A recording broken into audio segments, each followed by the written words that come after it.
It's your boy G Coinman Boxing. I have the honor and pleasure. Today we have a very special guest, Miss Rasheda Ali Walsh, the daughter of Muhammad Ali, the legendary greatest of all time. It's an honor, ma'am. How are we feeling today?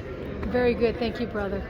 I mean, I don't even know where to start. I'm a little like, this usually doesn't happen, but you know, you're that caliber of guest, you know, and you have a lot of history behind your name and everything. As we know, your son, Nico Ali Walsh, he will be fighting tomorrow night. That's correct. Just what are your thoughts heading into this fight? Well, it has been a long time, obviously, after the dislocated shoulder injury, and that was about 7 months ago. Right.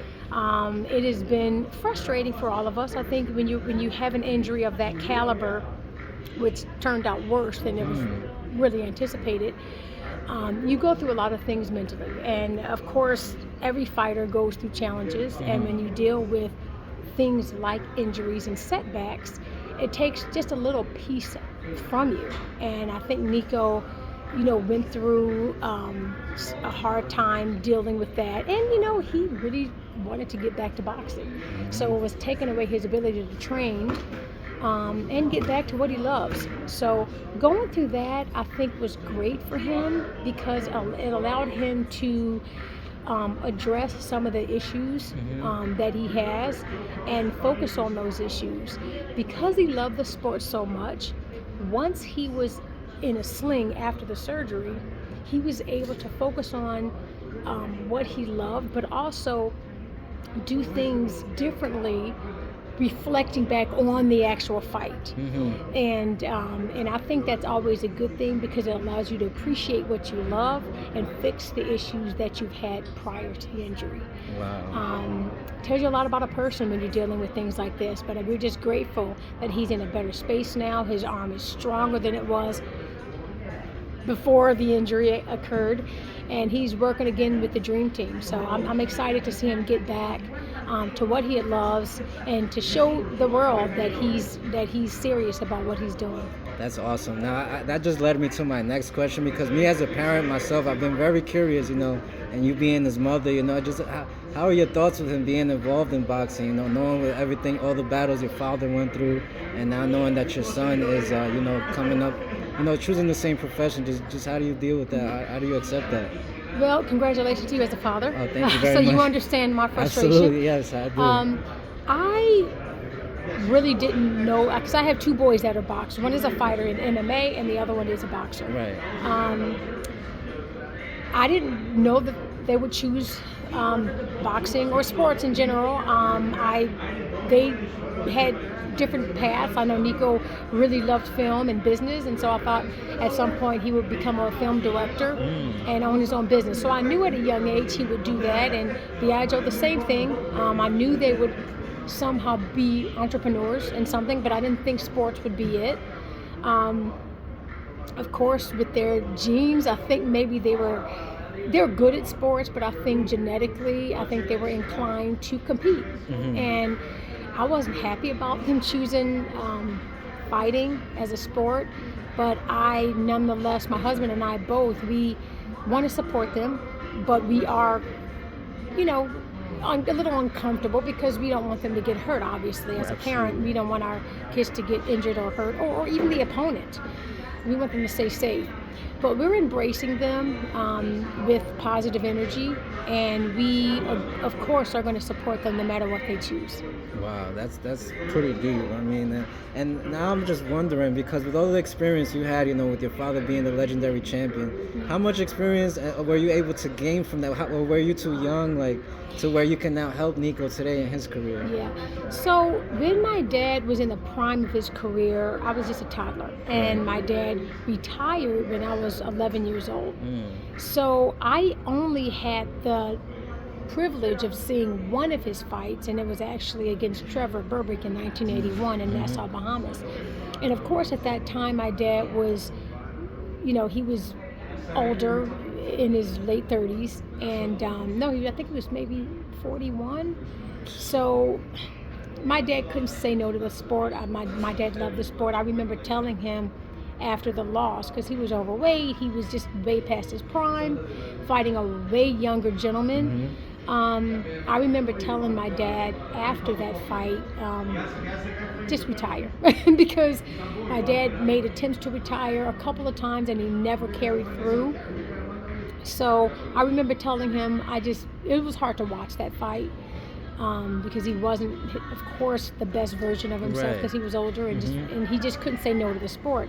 But I just really wanted to let him know that it was painful to watch, and I wanted him to retire. Of course, he did, because Father Time said, "You're done."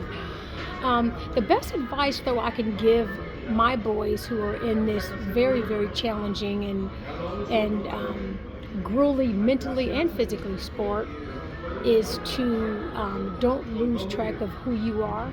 Stay humble, and don't let because there are some downsides of this sport. There's a lot of money grabbers out there, and but there's positive aspects too. But no matter where this sport takes you, don't lose track of who you are. Stay humble, and say goodbye when it's time. Absolutely. A lot of people, and I understand when you love something, you don't want to say goodbye, but please don't stay in it too long, because you don't want your health to be, in jeopardy. And I wish somebody on my dad's team would have told him that before it was too late. Right. I mean, it was a different time. Things changed now. We're more aware of things now. Yeah. And from a sport perspective, like a coaching perspective, was there anything you were able to pick up that you can show Nico, like, look, this is how my dad your grandfather used to do this or do that? You know what? My kids, they watch their grandpa's fights, and so they can take a lot of tips from their grandpa. That's awesome. I can't believe it. Now they're not going to emulate his same style, because every fighter has their own style, but they can take bits and pieces of their grandpa's style and use it in the ring, and even when they're training, and just like any other fighter. But they have their own style, and I think what they're trying to do is try to emulate what my dad did, not only in the ring, but also outside of it as a humanitarian. Right. So I think they're taking bits and pieces of what my dad did and the influence that he has over millions of people, and try to make it their own, which I'm proud of them for doing that. Right, because I've spoken to Nico, I've interviewed him, and he's very articulate. He speaks the same way. He just wants to be, have that good personality, Of like course. being a good human, which I think more people in this world need to be like that, I agree. That's why I love what your family represents. Thank you. I think my dad has so much respect globally is because that he never sacrificed who he was for money or fame or anything. He always felt when he won or he succeeded, he was succeeding for people who didn't have a voice. He was succeeding for people who were underserved in this community, and that's people of color, that's black and brown people, that's African Americans, that's people who are oppressed. But also later in life, my dad spoke on behalf of people with Parkinson's and those with neurocognitive conditions. So I respect my dad for even though at the end, when he had late stages of Parkinson's, he was still the mouthpiece for people who also had neurocognitive conditions. And he was their voice and was their hero and raised money for those causes. So I respect my dad for doing that. That's so amazing. And I mean, I see you're a fighter yourself, right? Because you fight. I believe you're a big. You have a big voice fighting against Parkinson's, I believe. Yeah, I do. I'm a Parkinson advocate, and I think my dad, of course, drove me into that role. I'll always fight for those who are struggling with that condition. It is a very challenging condition. It is incurable at the moment, and I'm always trying to help people who are still in the fight and still trying to improve their quality of life. And I'm always going to try to raise funds for those people, because it's hard for them to work. It's hard for them to get around. And it's a very expensive condition. As you know, medications are very expensive.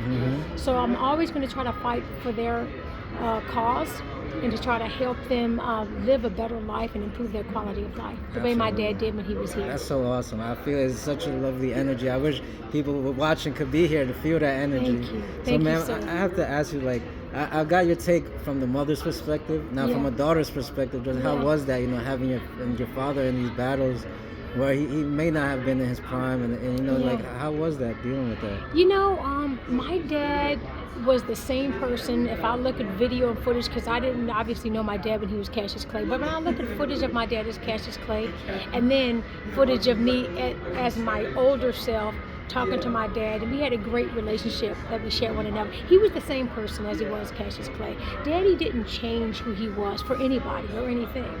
And I think my kids knew him, you know, when they look at Cassius Clay or they look at Muhammad Ali boxing in his prime, they see the same person as the 65, 70-year-old grandpa, because Daddy was the same person. He still had this great big personality. He still had this loving energy toward other people. And that's why we showered him with so much love and affection, because his energy was magnetic, and when he walked into a room, he commanded attention because of the love he gave every single person that he saw. He made you feel like you were the only person in the room, and I think that's what people loved about him, is that the way he made them feel about themselves. That's amazing. That's truly the people's champion. Yes, yeah, that's why they called him the people's champion. Absolutely. Till today, you know, till this day. Yeah, so, man, I've just got one more for you, because I don't want to take up too much of your time now. Of course, now. But sir. What kind of goals do you have for Nico? What would you like to see him accomplish in the sport? I want Nico and my older son, Biagio, as well, who's in MMA, I want them to become world champions. And I know that's going to happen. If they believe it, they can achieve it. And as long as they take a little page out of my dad's book, where he had told even me that you can do anything you put your mind to, as long as, because I'm not concerned about their skills in the ring, because I know they have those skills, but if they have that mental strength that my dad had, the sky's the limit. Lastly, what advice would you have for other kids? You know, this is coming from the greatest of all time's daughter. What advice would you have for them to just be great and be good at whatever you do? Well, my dad had humble beginnings. Nothing was handed to my father. Nothing was given to him at all. He took something where a stolen bike was, you know, he was at a fair in Louisville, Kentucky, where my dad grew up. He had a brand new Schwinn bicycle. It was stolen from him, and he was 12 years old. Mm-hmm. He was devastated and wanted to fight the guy who stole his bike. He took something that was devastating, and he walked into a gym. And so I think for everyone out there who knows my dad's story can take a little bit from his book, where you can take something that seems tragic on the outside and turn it into something positive. Wow. And I think anybody can take something, no matter where you come from, no matter what background you come from, or no matter what happened to you or your family, you can take anything negative and turn it into something positive, the way my dad did, from stolen bike to heavyweight champion of the world.